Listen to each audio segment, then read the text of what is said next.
여러분 안녕하십니까? 헬로티비 뉴스입니다. 제22대 국회의원 선거가 40여일 앞으로 다가왔습니다. 여야의 공천 작업이 막바지에 접어들면서 선거구별 대진표 윤곽이 뚜렷해지고 있는데요. 은평구 을 지역의 경우 국민의힘 후보는 전략공천으로 장성호 전 건국대학교 행정대학원장이 확정된 가운데 더불어민주당은 2인 경선을 치르게 됐습니다. 현역 강병원 의원과 김우영 전 은평구청장이 공천권을 놓고 맞대결을 펼치게 됐는데요. 본선에 앞서 예선전을 치르게 된 두 예비 후보를 만나봤습니다. 손성혜 기자입니다. 은평구의 선거구는 불광동과 가련동, 구산, 대조, 진관동을 포함합니다. 더불어민주당에서 은평구일 지역에 4명이 출사표를 던졌는데 2인 경선으로 본선 후보를 가리게 됐습니다. 고연호, 김종욱 예비 후보가 떨어지고 현역 강병원 의원과 김우영 전 은평구청장이 나란히 경선에 올랐습니다. 지난 23일 경선 대상자 발표 이후 강병원 의원과 고연호 예비 후보가 이의를 제기했지만 재심 결과 원안을 유지하는 것으로 최종 결정됐습니다. 3선을 노리는 비명계 현역 강병원 의원과 친명계 원외 인사인 김우영 전 은평구청장의 양자 대결에 관심이 모이고 있는 상황. 강 의원과 김 전 구청장은 지난 21대 총선을 앞두고도 경선을 벌였습니다. 당시 강 의원이 김 전 구청장을 꺾고 본선에 올라 재선에 성공했습니다. 4년 전에 이어 또다시 예선전에서 만난 두 후보는 선의의 경쟁을 다짐하며 지역 주민들에게 지지를 호소하고 있습니다. 강병원 의원은 재선 의원의 검증된 의정 역량을 강점으로 내세우고 있습니다. 강 의원은 경선을 뚫고 본 후보가 되어 3선에 성공하겠다는 의지를 보이고 있습니다. 제 선거 슬로건이 연신내 행운식당 둘째 아들입니다. 우리 지역 주민들의 지난 8년간의 응원과 사랑 속에 우리 민주당의 차세대 주자로 성장할 수 있었습니다. 정말로 주민들께 감사의 말씀을 드리고요. 이런 사랑과 응원에 힘입어서 이번 경선에 정정당당하게 임해 반드시 승리하겠습니다. 그리고 본선에서도 반드시 승리해서 윤석열 정권 심판의 중심에서는 우리 민주당의 3선 중진 의원이 되겠다, 이런 말씀을 드립니다. 김우영 전 은평구청장은 오랫동안 준비해온 만큼 실력이 입증된 후보라고 강조하고 있습니다. 그러면서 반드시 본선에 진출하겠다며 각오를 다졌습니다. 경선에 오기까지 먼 길을 왔는데 치열하게 우리 시대의 과제가 무엇인지를 놓고 치열하게 제 생각과 주장을 밝히고 민주주의의 어떤 토론의 문화, 경쟁의 문화를 잘 만들어 보도록 하겠습니다. 강한 야당을 만들어서 잘못 가고 있는 여당을 견제하고 대한민국의 민생이 다시 설 수 있도록 그렇게 하는 적임자가 오랫동안 훈련된 또 실력으로 입증된 김우영이 아닌가, 그렇게 생각합니다. 더불어민주당 은평구의 선거구 경선은 3월 4일부터 6일까지 사흘간 진행됩니다. 권리당원 투표와 일반 시민 여론조사를 50%씩 반영하는 방식입니다. 경선일이 다가오면서 두 후보의 예선전이 더욱 치열하게 전개되고 있는 가운데 과연 누가 공천권을 따낼지 주목됩니다. 헬로티비 뉴스 손성혜입니다. 서울의 대표적인 낙후 지역인 양천과 영등포 등 서남권 지역이 미래 첨단 도시로 탈바꿈합니다. 오세훈 서울시장은 시청 브리핑룸에서 서남권 대개조 구상을 발표하고 매력도시 서울의 대개조를 본격화하겠다고 밝혔는데요. 이를 위해 먼저 제조업 중심의 준공업 지역을 미래 첨단 융복합 산업공간으로 조성하기로 하고 첨단 산업 기업 유치에 나설 예정입니다. 또 도시 경쟁력 강화를 위해 김포공항의 명칭을 서울 김포공항으로 변경하고 국제선의 기능을 강화하기로 했습니다. 또 250%로 제한됐던 용적률은 최대 40%까지 완화해 녹지와 편의시설 등 생활 인프라가 더해진 직주 근접형 주거지를 조성합니다. 또한 동남권에 버금가는 첨단 산업 생태계가 조성돼 있고 서울 청년 3명 중에 1명이 서남권에 거주하는 등 성장 잠재력이 큰 지역입니다. 서울시는 이러한 서남권의 잠재력과 가능성을 적극 활용해서 과거의 영광을 되찾고 새로운 미래를 준비하고자 합니다. 서울 대개조의 시작인 서남권 개발의 핵심은 산업혁신과 주거혁신, 그리고 여기에 녹색 매력을 더해서 신경제, 신생활 중심 도시로 완전히 새롭게 재탄생시킵니다. 경기도가 전공의 사직으로 인한 의료 대란에 대해 코로나19 때보다 더 어려운 상황이라고 진단하고 비상진료대책본부를 통한 대응에 총력을 기울이겠다고 밝혔습니다. 류영철 경기도 보건건강국장은 경기도의회 제373회 임시회 보건복지위원회 제2차 회의에서 코로나19 때는 각 의료자원을 다 동원할 수 있었지만 지금 가장 큰 문제는 상급 종합병원으로부터 진료 차질이 생기는 것이라며 환자 불편이 없도록 최선을 다하고 있다고 말했습니다. 의료 공백이 장기화될 경우 대비책이 있냐는 의원들의 질문에는 중증 환자와 경증 환자 배분을 잘해서 어려운 일이 발생하지 않도록 하는 게 최선이라고 말했습니다. 오세훈 서울시장이 GTX 사업으로 인해 경전철 사업을 접는 일은 없을 것이라고 밝혔습니다.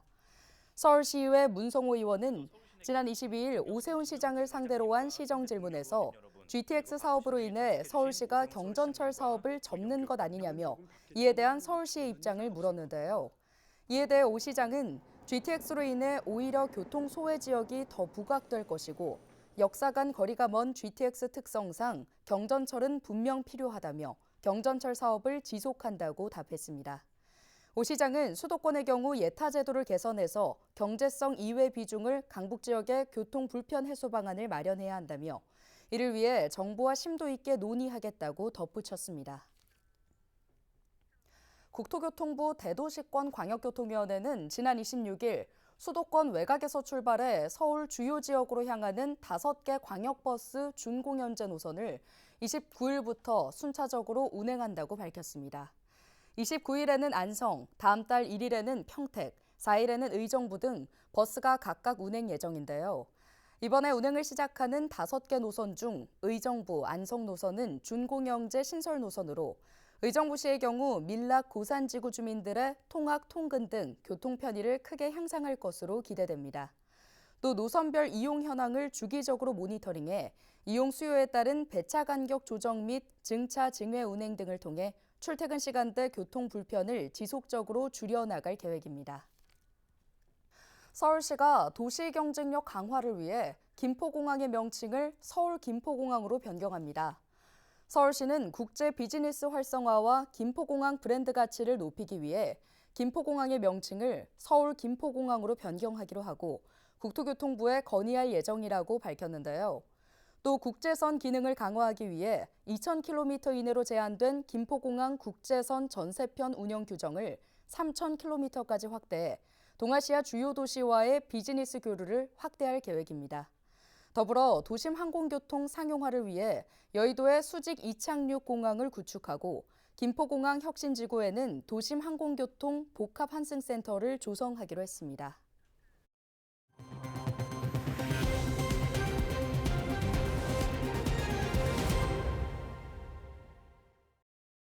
40 총선이 불과 40여일밖에 남지 않았지만 선거구 획정은 아직도 결론이 나지 않았습니다. 마지노선으로 불렸던 이번 주 본회의가 코앞이지만 여야 협상은 여전히 불투명한데요. 이세진 기자와 함께 짚어보겠습니다.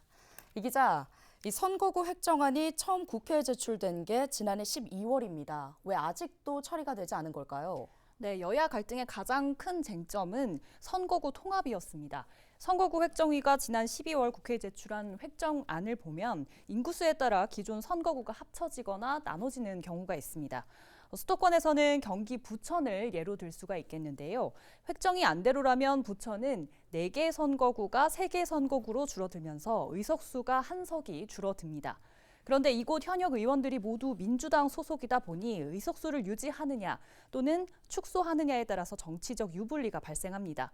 여야는 이렇게 총선 판세에 영향을 줄 수 있다고 판단한 지역구 일부를 두고 갈등을 이어왔습니다. 네, 민주당이 특히 끝까지 포기를 못한 게 텃밭인 전북에서 한 석을 줄이려면 국민의힘인 텃밭인 부산에서도 한 석을 줄이자 이런 주장인 걸로 알고 있는데요. 국민의힘은 이런 의견을 받아들이지 않으면서 맞서온 걸로 알고 있습니다. 네. 그런데 민주당이 최근 들어 입장을 바꿨다고요? 네, 획정위안이 편파적이라면서 반발을 해온 민주당은 지난주 처음으로 원안대로라는 카드를 꺼냈습니다. 끝내 합의가 안 되면 손해를 보더라도 원칙대로 가겠다는 겁니다. 26일 최고위원회의에선 국민의힘의 본회의 원안 처리를 제안했는데 잠시 들어보시죠. 오는 29일 날 본회의에서 획정안이 통과되지 않으면 선거가 정상적으로 치러지기 어렵다는 점을 감안하면 오는 29일 본회의에서 획정위 원안을 갖고 통과될 수 있도록 국민의힘의 협조를 다시 한번 요청드립니다. 네, 이렇게 되면 여야가 앞서 특례구역으로 현행 유지에 합의했던 일부 선거구도 원안을 따라야만 합니다. 이런 이유 때문에 국민의힘은 또다시 반발하고 있고 여야 갈등은 계속되고 있습니다. 네, 이번 주에 처리가 안 돼도 문제지만 원안이 통과된다면 석 달간의 진통에도 원점인 셈인데요. 네, 획정안에 대한 합의가 늦어지면서 일부 지역구는 이미 깜깜이 선거를 치르고 있습니다. 선거 때마다 지각 처리 양상이 반복되었다고 해도 이제 더 이상 늦출 수는 없는 상황인 점은 분명합니다. 다만 뒤늦게 원안대로 확정이 된다고 해도 유권자 혼란이 불가피합니다. 선거구가 통합되는 곳도 후보자 반발이 예상되지만 갑을 경계가 조정되는 인천 계양 같은 곳도 혼란이 뒤따를 수 있겠습니다. 무엇보다 기형적 형태의 선거구도 탄생할 수 있겠는데요. 6개 지역이 묶인 강원 선거구가 대표 사례지만 경기 북부도 서울 면적 4배인 포천, 가평, 연천 선거구가 생깁니다. 27일 국민의힘이 전북 유지, 비례 감축을 새로운 대안으로 내놓으면서 특례구역 사수에 나선 만큼 일각에서는 여야 극적 타결 가능성도 열어두고는 있지만 지금 같은 분위기라면 29일 본회의 전까지 합의 가능성은 높지가 않아 보이는데요. 본회의 하루 전 예정된 정개특위 전체 회의 역시 불투명합니다. 한편 이번 본회의에 획정안이 처리가 되지 않으면 역대 최악의 지각 처리 사태가 예상이 되는데요. 원안 통과가 현실화되더라도 국회는 협상 결렬에 대한 책임을 피할 수는 없을 것으로 보입니다. 네, 새로운 소식 나오는 대로 다시 전해주시죠. 보도국 이세진 기자였습니다.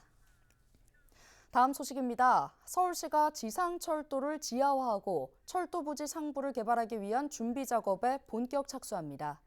서울시는 철도 지하화 및 철도 부지 통합 개발에 관한 특별법 제정에 맞춰 지상철도 상부에 대한 도시공간 구상과 개발 방안 수립을 위한 기본 구상 용역을 다음 달 발주한다고 밝혔습니다.